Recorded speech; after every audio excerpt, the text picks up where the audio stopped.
Good morning, Commissioners. My name is Keith Rutzart. I'm with the Giant Kelp Restoration Project, and glad to see you all here, Commissioners and staff.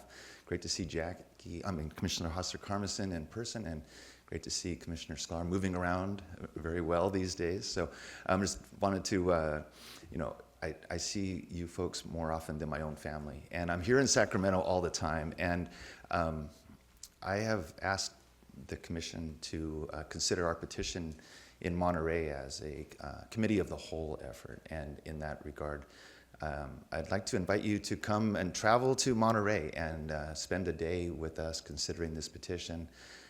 We can take you out. I know some of you are divers, and including Mike, and I'd like to invite you to come out and see it and get the context. I'd like coming to Sacramento to see you all, but it seems like there's no ocean here. There's just a pool, and I think you need to see the context of what we're proposing here with kelp restoration in Monterey.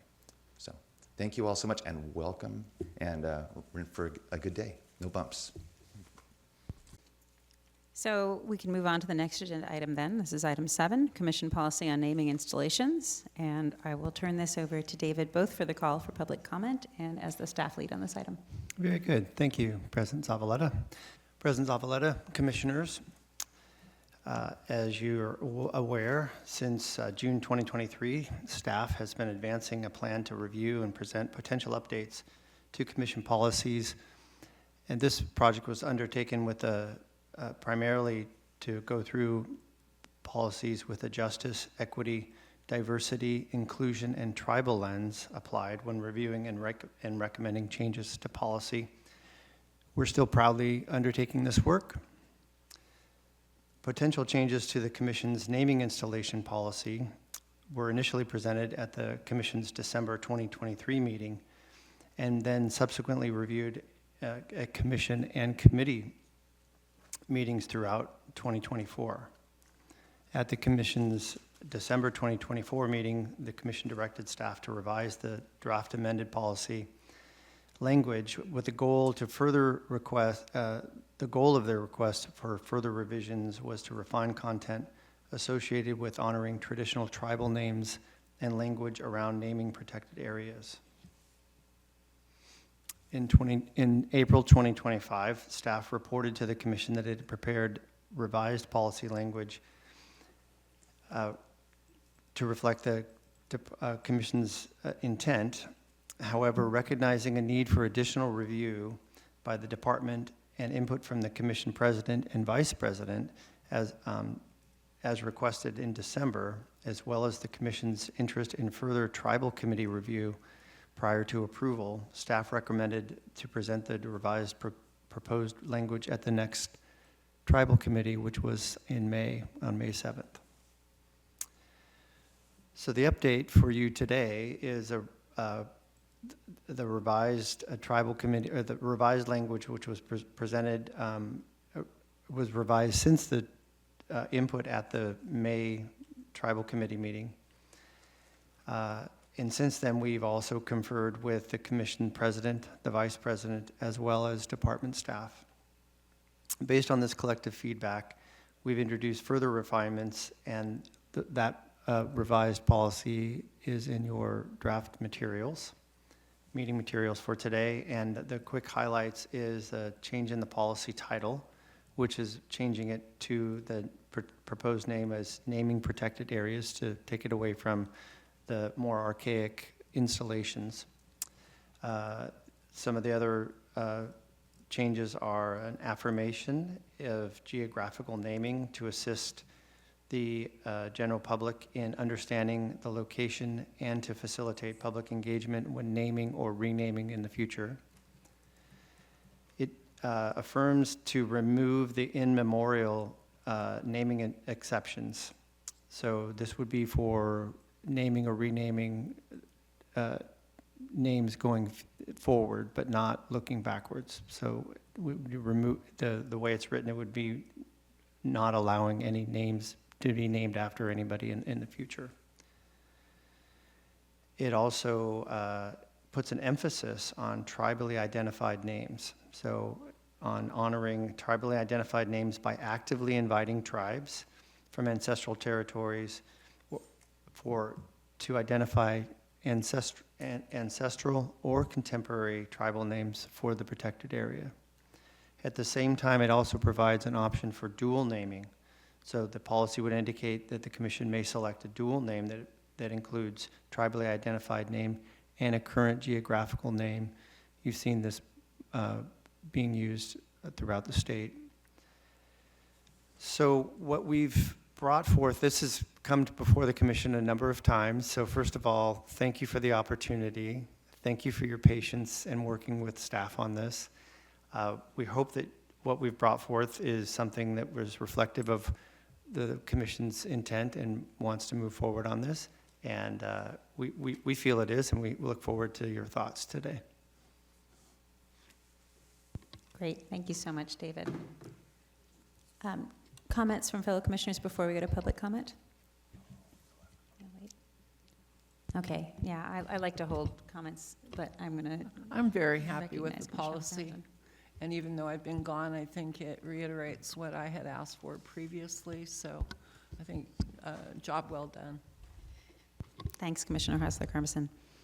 Yeah, and- do we have, sorry, go ahead. I was just going to say, yeah, I feel like I've had a ample opportunity to go into the document and offer some comments and edits and track changes, and so I'm also happy with the way that it looks. Okay, sounds like we're going to do some comments before we go to the public. Melissa, you had your mic on, and then we'll come back to Commissioner Anderson. I just was going to add, in your tribal committee staff summary, it does make reference to the fact that the tribal committee did have a robust discussion about this policy.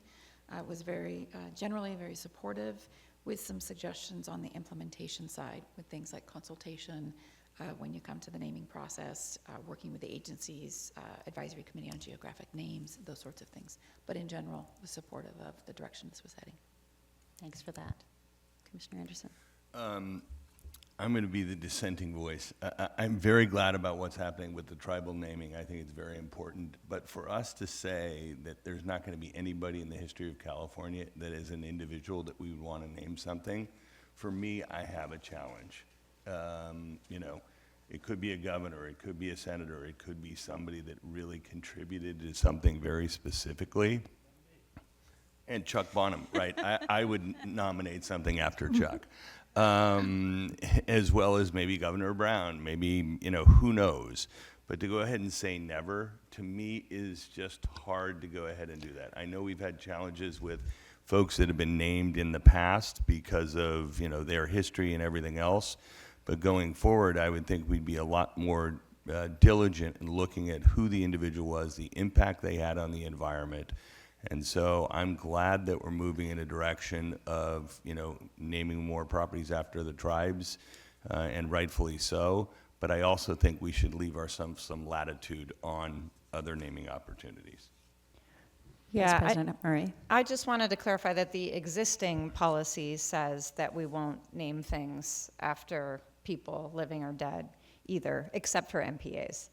So there's already language in our existing policy that says no fishery, hatchery, game refuge, wildlife area, or any installation other than MPAs shall be named for any person living or dead. So if we wanted to change that, that would be a departure from our existing policy, sort of in the other direction too. I just wanted to clarify that. Yeah, and I hadn't looked at it and sort of got into the nitty-gritty, and I know it's been going on for a long time before I got here, so, but, you know, anybody that's from the Sacramento region realizes that Vic Fazio made a major contribution to wetlands, and every time I commute home and go over the Davis Causeway, I'm always, you know, reminded of Vic's contribution to that amazing piece of property. So, you know, I think that we have to recognize history and the contribution that certain people do make to this amazing work that we're doing. Thanks, Commissioner Anderson. I do want to hold my comments until we have a chance to hear from members of the public. So I will respond to that in a moment. But do we have folks waiting to make comment on this item? We have one speaker. Okay, we have 3 minutes. Go ahead, please. Keith Rutzart, please approach the podium.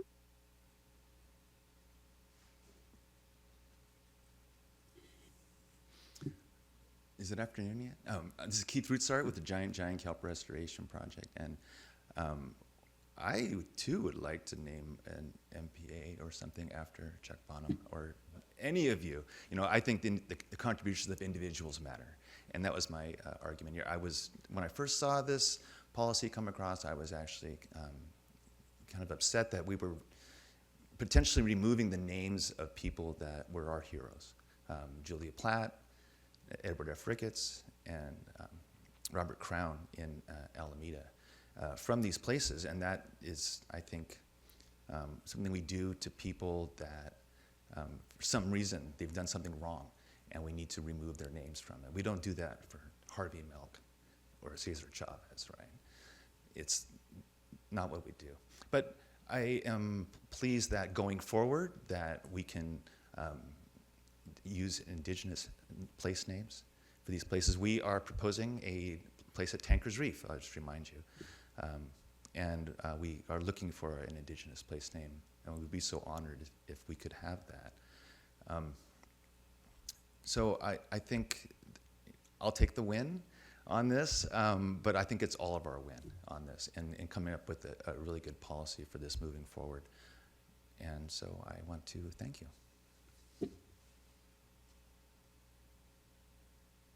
That concludes our speakers on this item. Thanks, and thanks, Keith. Okay, I guess I'll go ahead since I haven't said anything and say a couple things. First, just with respect to the naming people, naming locations after people. As Vice President Murray already said, that's a change just to the MPA exception, and we'd already, for the most part, decided not to do that. And I agree, there are many people in California history, recent California history, so just the last couple of hundred years, who have done incredible work on behalf of the environment and land protection and conservation and so on. And you know, this is really just about land and waters, though. And land and waters are places, and I think, you know, there's been broader movement away from naming places. And, you know, I would say land and water, not property. That's a different sort of perspective on what we're talking about here. Because there are, you know, there are many perspectives on who's a hero, but I think the more important piece is that places in California and elsewhere already often have names. And this policy just asks us to remember that and to consider recovering or sustaining existing names, as well as to consider consulting, or it asks us to consult about new names with those whose ancestral lands are involved. It doesn't bind us in the ways that I think maybe previous iterations did, and I really want to appreciate staff for incorporating comments from us over many months now. The current proposed language it's simple, it's straightforward, it gives us flexibility to consider and include geographic as well as tribal names, and to consider previous or historical tribal names as well as contemporary ones. And I'm really proud of it and really, really grateful that we've gotten to where we are on it. I think it looks really good. I think there is one tiny change that needs to happen. There's a double in collaboration and collaboration in the language that just needs to be changed to in collaboration. We really want to be collaborative. Like, really. And I love really. that. But maybe we should just say it once. So that's the only change I want to note that we need to make. And if there are not further comments, I can entertain a motion. I'll make the motion if I can find it. Hold on one second.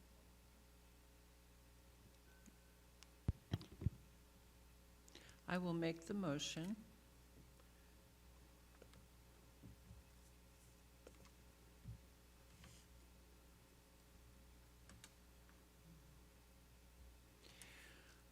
that the commission approves the revised draft amended naming installations policy as discussed today, and to retitle the policy as the naming protected areas policy. I'll second. So we have a motion from Commissioner Hostler-Carmison, a second from myself. Sherry, could you please do the roll call? Commissioner Hostler-Carmison, Aye. President Zavaleta, Aye.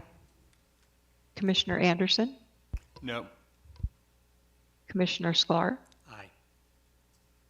Vice President Murray. Aye. So the motion passes 4 votes to 1. With that, unless folks have other comments, we need to call for public comment first. So we have one commenter in the room and one online who've been patiently waiting. And Keith, you want to kick us off?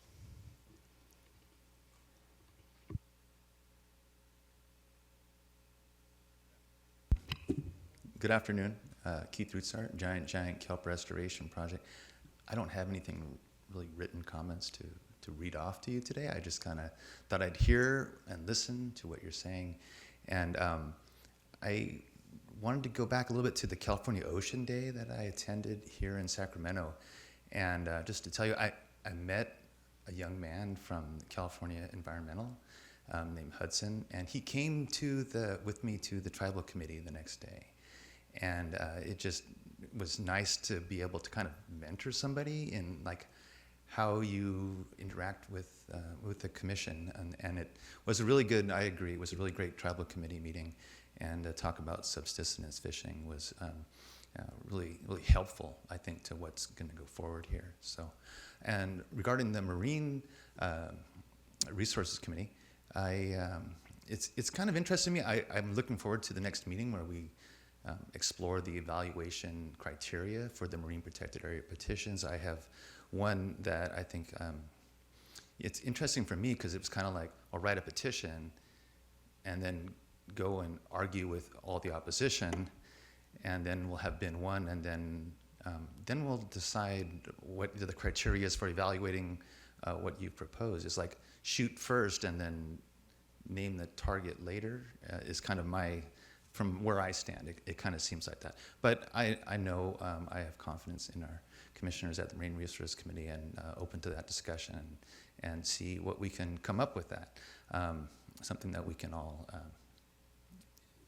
celebrate. So that's all I have for now. But thank you all so much. I'm probably the last commenter today, I think.